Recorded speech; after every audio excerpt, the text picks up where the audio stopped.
মাশাআল্লাহ। এটা আরেকটা, এটা হলো বিফ পিজা। এই গরম, ওয়াও, এক্সিলেন্ট। সবাই মাশাআল্লাহ বলবেন। ঘরে তৈরি হয়েছে, দেখেন রেস্টুরেন্ট পিজা। আমরা ঘরেই সন্ধ্যায় নাস্তা বানাই।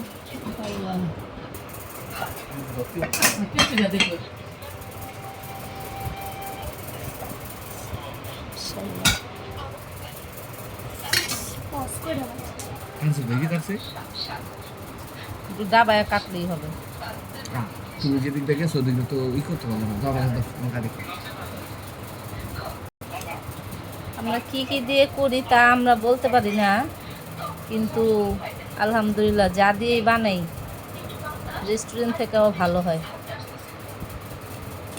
যে খাবে সে বলতে পারবে। যদি কেউ খেতে চান অবশ্যই আসবেন, আগে বুকিং দিয়ে আসতে হবে। ওকে, সবাই ভালো থাকবেন, আমাদের পাশে থাকবেন, লাইক কমেন্টস করেন। এটা হইল বিফ, অনেক মজা, আগে খায়া ফেলাইতেছি। সবাই ভালো থাকবেন, আসসালামু আলাইকুম।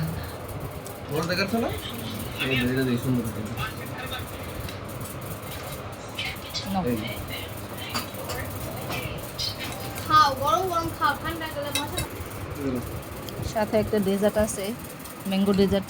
বাইতেছে তার শ্বশুর, দেখ ওই যে ওইটা দে, ওই যে ওইটার তেলাও। এটা সস, এই যে সস, শেষ হয়ে ওইটা উঠেছে।